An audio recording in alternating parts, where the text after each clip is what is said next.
hacer y sobre todo qué no hacer cuando en la sala de urgencias llega un paciente con estridor. Primero, definir el estridor. El estridor es un sonido causado por el flujo turbulento de aire a través de la vía aérea. Cualquier niño que llegue con estridor, por definición, es un niño que trae una obstrucción en la vía aérea. Tendremos niños que tienen dificultad respiratoria leve porque la obstrucción no es tan severa, y tendremos niños que la obstrucción es tan severa que se tienen que tomar acciones inmediatas para evitar la progresión a una falla respiratoria, asfixia y muerte.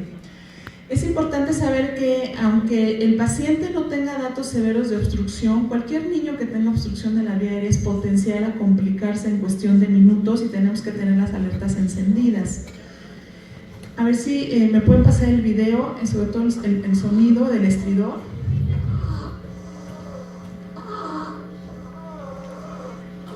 Este es un lactante.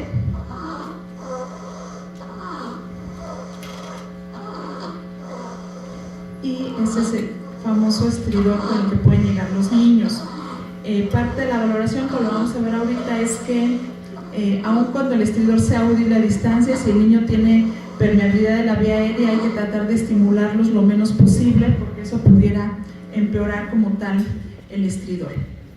La obstrucción aguda de la vía aérea es una emergencia médica como tal y requiere la actuación inmediata, ya que puede causar asfixia y puede llevar con rapidez a hipoxia y producir la muerte o producir secuelas neurológicas. Nosotros tenemos pacientes con estridor agudo o con obstrucción aguda, que es lo que vamos a abordar en este momento porque es un simposio de urgencias, pero también tendremos algunas patologías respiratorias que nos dan obstrucción crónica o estridor crónico, y estas patologías van más relacionadas con alteraciones anatómicas en donde el estridor se instala de manera gradual y que no siempre llegan como tal a urgencias. Entonces nos vamos a enfocar a las causas de obstrucción aguda que representan un riesgo de muerte para los niños.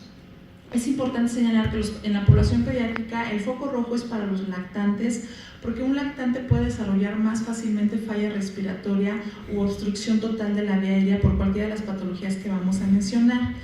Los lactantes están en desventaja en relación a pacientes de otras edades por cuestiones anatómicas y fisiológicas.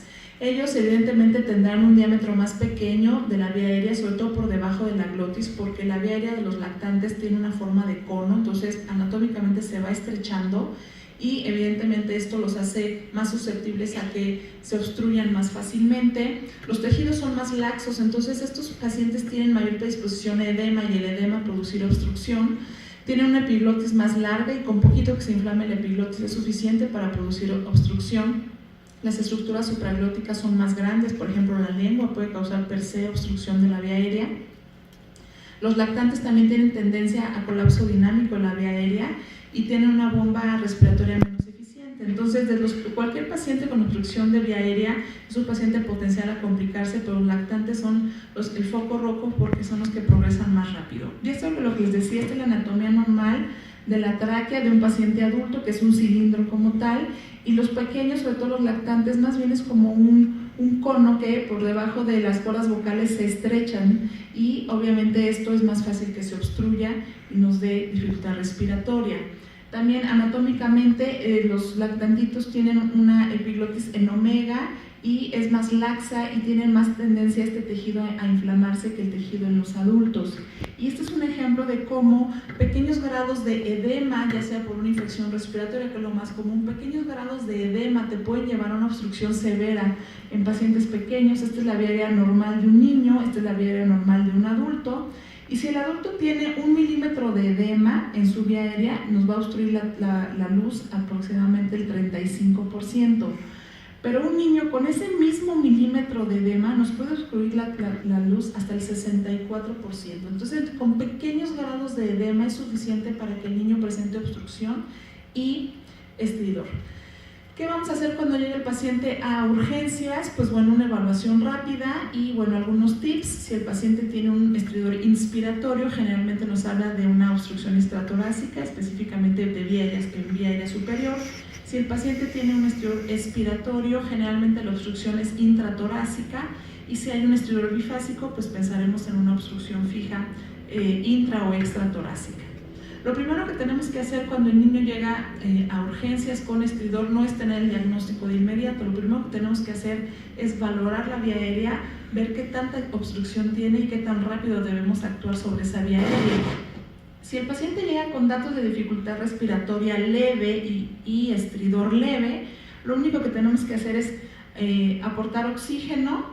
Y esto es muy importante, poca estimulación. Si nosotros hacemos que, si el niño viene con poca dificultad respiratoria y en ese momento todo el mundo encima, enfermeras, médicos, sacamos a la mamá de la sala, lo queremos canalizar, el niño se irrita, llora, se dematiza y podemos empeorar nada más por eso la obstrucción. Si estamos hablando de un cuerpo extraño, el llanto y la agitación del niño puede movilizar el cuerpo extraño y de tener una obstrucción parcial ahora se va a volver una obstrucción completa.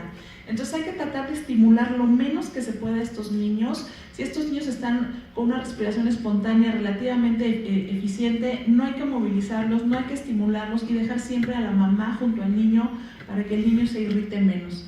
Si el niño llega con obstrucción moderada, también hay que aportar oxígeno y esto es importante, no realizar ninguna maniobra hasta que esté presente el personal experto. Hay que tener todo a la mano para intubarlo antes de canalizarlo y antes de hacer cualquier procedimiento invasivo en ese niño. Hay que tener todo listo porque en cualquier momento se puede convertir en una urgencia real que tenemos que intubar de inmediato. Entonces, tratar de manipular lo menos posible mientras llega el equipo experto. Si podemos conseguir a alguien experto en vía aérea sería lo ideal, el anestesiólogo, el residente de mayor jerarquía, o el que sea el experto en intubación, y tener todo listo antes de manipular al niño. Y si llega el niño en una situación de gravedad, evidentemente no hay tiempo, lo empezaremos a ventilar con bolsa válvula y se preparará todo para la intubación.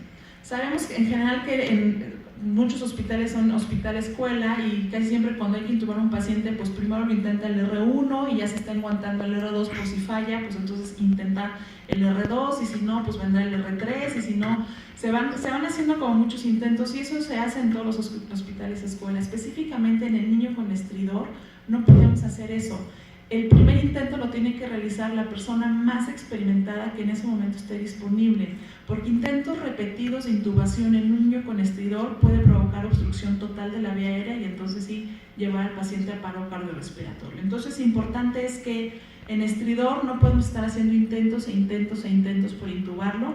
El que tenga mayor experiencia en ese momento es el que realizará el primer intento.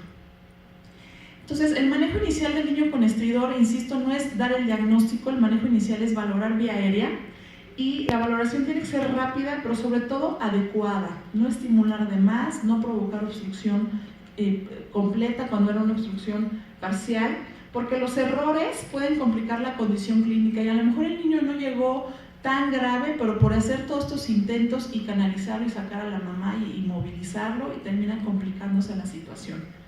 Algunas de las exploraciones e intervenciones solo deben ser realizadas por personal experto en el manejo de vía aérea. Como decía, no podemos hacer muchos intentos de intubación. Ante una obstrucción parcial, cualquier intervención puede culminar en una obstrucción total. Por eso decimos no estimular de más a los niños, no agitarlos de más, no angustiarlos de más y no hacer procedimientos innecesarios porque podemos terminar con una obstrucción total. ¿Qué exámenes se sugiere hacer? La gasometría está entre signos de interrogación porque, insisto, el simple hecho de tomarle una muestra de sangre a un niño puede hacer que te movilice el cuerpo extraño y entonces se ocluya totalmente. La pulsioximetría es menos invasiva y en una valoración inicial con eso es suficiente para ver qué tan rápido puedes actuar y dejar en un segundo término la gasometría. Probablemente cuando ya tengas asegurada la vía aérea, entonces sí ya haremos la punción. ¿Qué exámenes vamos a hacer ante la sospecha diagnóstica? Pues dependiendo qué posibilidad diagnóstica tengamos, pues podemos hacer una radiografía de cuello o tórax, una broncoscopía, tomografía o incluso resonancia, dependiendo en qué estemos pensando y dependiendo de las condiciones del paciente. En general, el estudio de elección, de primera mano, lo que nosotros hacemos, o lo ideal es hacer una broncoscopía y explorar la vía aérea y ahí la mayoría de las veces tenemos el diagnóstico de la causa de obstrucción. A veces no es necesario hacer tantos estudios, mejor nos vamos directo a una broncoscopía y pues tiene mucho más posibilidad de tener el diagnóstico. Algunos pacientes, como decíamos, requerirán de primera instancia la intubación según las condiciones clínicas y siempre en manos expertas. es el que tiene que intentar la intubación en estos niños, y una vez asegurada la vía aérea, ahora sí, ya con calma, empezar a buscar la causa de la obstrucción. En pediatría hay muchas clasificaciones, pero en pediatría nos ayuda mucho el abordaje, dividir las causas o las posibilidades diagnósticas entre congénitas y adquiridas. Entonces, esta es la lista de posibilidades de causas congénitas cuando tenemos un paciente que llega con estridor.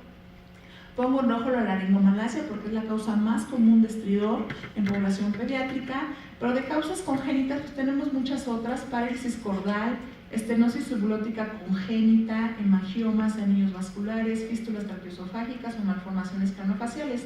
Todo lo congénito pues finalmente son anormalidades anatómicas, pero lo más común es la laringomalacia. Y de las causas adquiridas tenemos varias. Lo más común de causas adquiridas que lleguen a urgencias son las causas infecciosas.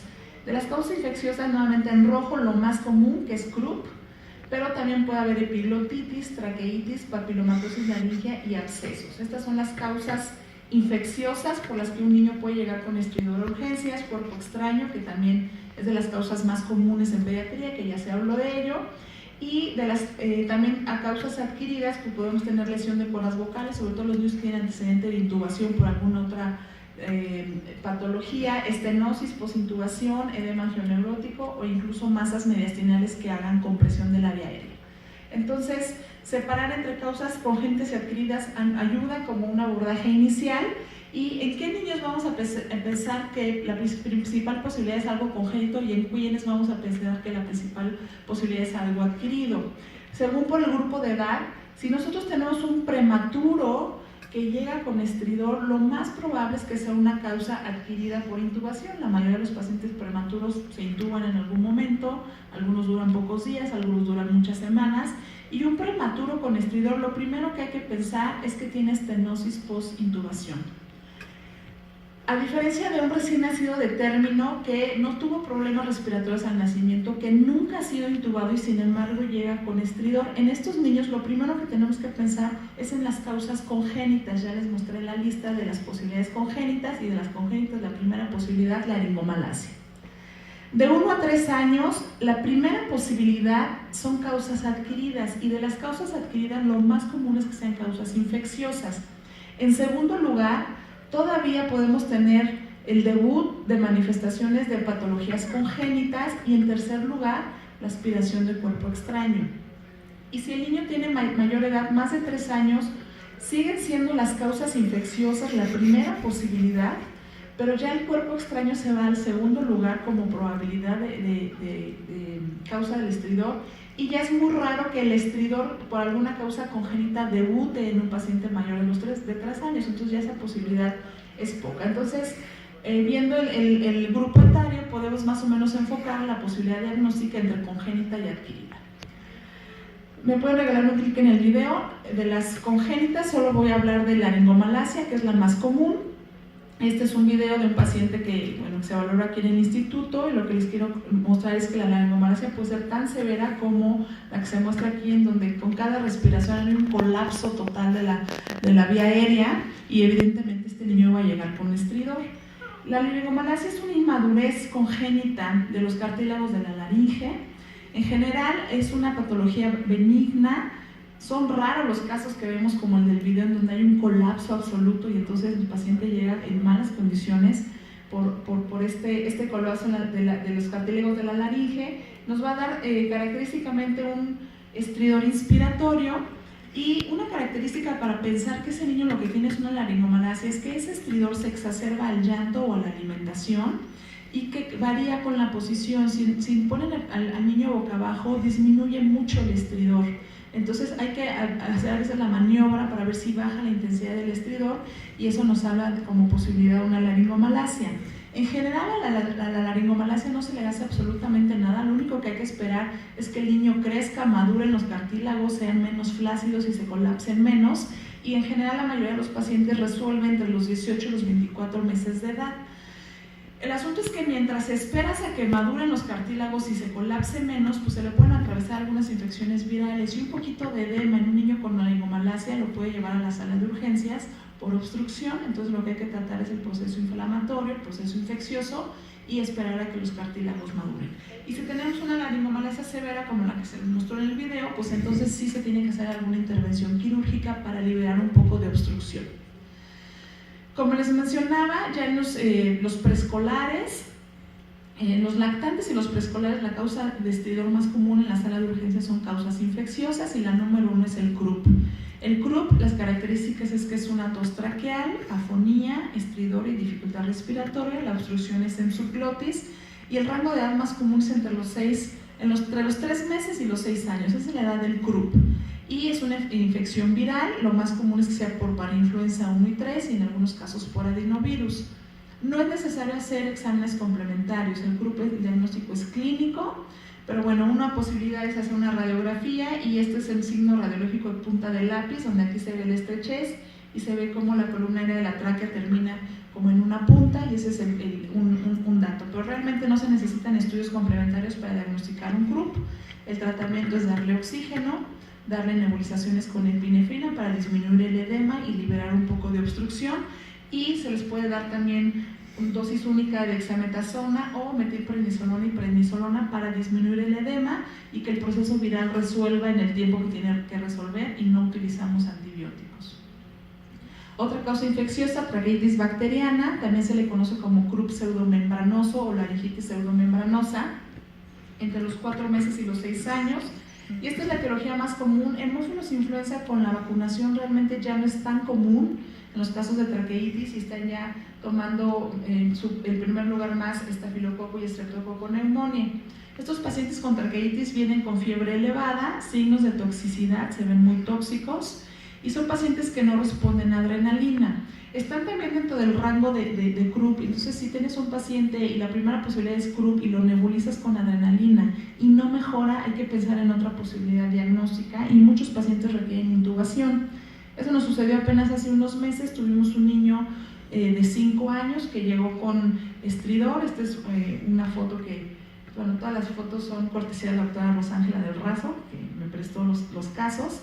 Este niño con traqueitis llegó con un estridor muy importante, una dificultad importante, lo nebulizamos, la primera posibilidad es que fuera un croup, se nebulizó con epinefrina racémica, no mejoró absolutamente nada y entonces pensamos en que en realidad lo que tenía era una aspiración de cuerpo extraño. Se llevó de inmediato a broncoscopía con ese diagnóstico de aspiración de cuerpo extraño y realmente lo que tenía era una traqueitis bacteriana, tenía mucha inflamación y muchas secreciones purulentas, esta traqueitis membranosa. Y finalmente, bueno, este niño se tuvo que intubar algún tiempo para controlar el proceso infeccioso, pero bueno, afortunadamente le fue muy bien. Otra causa infecciosa, la epiglotitis. Les decía yo que anatómicamente la epiglotis de los niños es más grande, más laxa, se inflama con mayor facilidad y obstruye con mayor facilidad. El rango de edades entre los 2 y los 5 años, va a haber fiebre, disfagia, esto es importante, cialorrea. Estos niños no pueden tragar, con tanto edema que hay en todos los tejidos supraglóticos, no pueden tragar la saliva, entonces tienen cialorrea y el estridor es más bien un estridor apagado. Hay que tratar de evitar la exploración física porque podemos hacer todavía más edema y pues obviamente esta epiglotitis pues hay que intubarlo la primera porque para el segundo intento ya no vas a poder pasar el tubo endotraqueal. Por eso decimos que los intentos en las pacientes que tienen obstrucción tienen que ser a la primera porque si no se empeora la obstrucción. Absceso, yo les mencioné el retrofaringio, en la mañana en el simposio de otorrino se habló extensamente sobre los abscesos y las diferentes localizaciones, esa es una causa de estridor también en los niños, ¿sí? Esa es, bueno, la exploración, si ustedes ven y se ve asimétrica la exploración de la orofaringe, hay que pensar en un absceso y esa es una urgencia, ya se habló ampliamente por la mañana. Aquí hago una comparación entre las 3 principales causas infecciosas de estridor en urgencias, que es el croup, la traqueitis y la epiglotitis. De estas 3, la más grave es la epiglotitis, la que más nos preocupa. El croup generalmente tiene una evolución benigna. La diferencia entre ellos es la edad. El croup es en niños más pequeños, lactantes. Traqueitis y epiglotitis todavía afecta a algunos lactantes, pero ya vemos más preescolares afectados. No tiene una distribución estacional, solo el croup. En invierno hay más casos de croup, pero traqueitis y epiglotitis realmente no hay diferencias.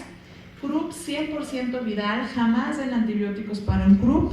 Y traqueitis y epiglotitis, sí, el antibiótico es vital. En cuanto se hace el diagnóstico, es importante el tratamiento antibacteriano. El comienzo en el CRUP es gradual, en la traqueitis es insidioso, llevan varios días que se van poniendo mal, y la epiglotitis es muy agudo. En cuestión de horas el paciente puede estar ya con dificultad respiratoria muy importante. La tos traqueal, el timbre traqueal que conocemos mucho por el CRUP, bueno, nos dan también la traqueitis y la epiglotitis. El babeo, la epiglotitis, porque no pueden tragar la saliva de tanto edema de todos los tejidos. La voz está enroquecida en traqueitis y en CRUP, y en la epiglotitis completamente apagada la voz. Muy tóxicos los de epiglotitis, y pues la más grave, la más severa y la que más angustia es la epiglotitis. En cuanto a las causas infecciosas, nosotros, por ser centro de referencia, esta es una causa no tan común, pero para nosotros sí, que es la papilomatosis laringe. Esta es una infección por virus de papiloma humano 6 y 11. Los niños generalmente se contagian al momento del nacimiento. Cuando la mamá tiene infección por virus de papiloma humano, los niños al momento de nacer por el canal de parto se contaminan y se contagian de esta papilomatosis. Y empiezan a crecer, pueden empezar en vía superior, en cuerdas vocales o en glotis, subglotis, en cualquier zona pueden empezar a crecer estas lesiones. Se describen como masas exofíticas pediculares con una superficie lobulada, se ven como muchas perlitas, y esto va creciendo gradualmente, nos va a dar disfonía, estridor y dificultad respiratoria de instalación gradual y progresiva. Y los papilomas pueden crecer tanto que pueden llegar a cubrir completamente la luz y llegar a urgencias en una situación grave. Otra causa de estridor son los pacientes que por alguna razón, por cualquier patología, estuvieron ya intubados y después de la extubación, días o semanas o incluso meses, regresan por estridor, por obstrucción. Algunos factores que favorecen que un paciente desarrolle estenosis por intubación, pues es traumatismo al intubar, tubos endotraqueales no adecuados, grandes para la edad, o con balón. Acuérdense que los niños no intubamos con tubos endotraqueales que tengan globo, porque la misma anatomía de cono no es necesario poner globo, y si los intubamos con globo, inflamos ese globo, puede provocar mucha presión en la vía aérea y provocar necrosis y favorecer estenosis. Intubación prolongada y reintubaciones frecuentes, infecciones que acompañen a esta intubación, todos estos son factores de riesgo para que un niño, después de que haya sido extubado, incluso les decía yo semanas o meses, pueda regresar a urgencias por estridor. Y la causa del estridor es una estenosis traqueal. Aquí hay varios ejemplos. Aquí es una estenosis subglótica, esta es una estenosis compleja. Entonces hay diferentes grados de obstrucción, y si ese niño ya tiene obstrucción, tiene una estenosis por postintubación y se le atraviesa una infección respiratoria, pues va a exacerbar todavía más la sintomatología y va a llegar a urgencias por estridor, y el antecedente de intubación es muy importante. No olvidar causas traumáticas, quemaduras de vía aérea pueden causar también estridor. Y algunos tips, por ejemplo, si hay el antecedente que el niño estuvo expuesto, que fue retirado de un incendio, de un lugar que se quemó, y que a lo mejor no viene con mucha dificultad respiratoria, pero el simple hecho de que tenga hollín en las narinas o en el esputo es suficiente para catalogarlo como quemadura de vía aérea, hasta no demostrar lo contrario. Estos pacientes que son expuestos a quemaduras pueden tener afonía y estridor, pero este estridor y la afonía y la obstrucción se puede desarrollar hasta 72 horas después de la obstrucción, de la exposición. Entonces, un niño que no tiene dificultad respiratoria, pero sí estuvo en un incendio, se tiene que quedar en vigilancia, porque la obstrucción se puede presentar horas después, hasta 72 horas después, y pues siempre hacer la exploración de la vía aérea, aun cuando la posibilidad de quemadura sea mínima, se tienen que explorar. Estos son algunos casos que me prestó la doctora Rosángela, de broncoscopías que han ido a hacer de pacientes quemados del Instituto Nacional de Rehabilitación, y que podemos tener lesiones como en agudo, como estos que tienen mucho edema, o pacientes que hacen granulomas por la exposición a altas temperaturas. Traumatismos faciales, pacientes con trauma facial, o cráneoencefálicos. Son pacientes que pueden tener inflamación y obstrucción de la vía aérea, ya sea por hemorragia o por edema, y en automático los convierte en una intubación de vía aérea difícil y se tienen que tomar las precauciones. El edema angioneurótico, pacientes que pueden hacer una reacción anafiláctica, pueden llegar a urgencias con estridor y lo que tienen es esta reacción anafiláctica. Se tiene que poner de inmediato oxígeno y administrar adrenalina nebulizada, incluso subcutánea, como atención de urgencia. En conclusión, ¿qué hacer si me llega un niño con estridor a la sala de urgencia? Lo primero es valorar la severidad de la obstrucción. ¿Qué tanto compromiso tiene de la vía aérea para ver qué tan rápido debo de actuar? Si el niño tiene un compromiso de la vía aérea muy severo y que se pueda complicar en las próximas horas, pues el tiempo vuela. Importantísimo, evitar intervenciones y estudios innecesarios. No hay que movilizar demasiado a estos niños, estresarlos, hacerlos llorar, picarlos, hacerles estudios innecesarios porque vamos a empeorar las cosas. No complicar la situación clínica en el afán de tener estudios y invadirlo y tener de inmediato el diagnóstico. Ante la obstrucción de la vía aérea, el diagnóstico no urge, lo que te urge es asegurar la vía aérea y después pensaremos en el diagnóstico. Mantener la vía aérea permeable en un paciente con respiración espontánea. Si el niño está tranquilo, déjalo tranquilo, ¿sí? No lo invadamos tanto. Si el paciente tiene mucha dificultad respiratoria, entonces sí, valorar la intubación de inmediato, y la intubación tiene que ser con personal capacitado. La persona más experta en ese momento es quien tiene que intentar la intubación para no complicar las cosas. Y una vez que aseguramos la vía aérea o que estamos seguros de que no va a progresar esa obstrucción, con toda tranquilidad buscar ahora sí las causas de obstrucción y el cuadro que les mostraba de pensar primero en congénitas o adquiridas te puede ayudar a ir guiando tu algoritmo diagnóstico. Y eso sería todo. Muchas gracias.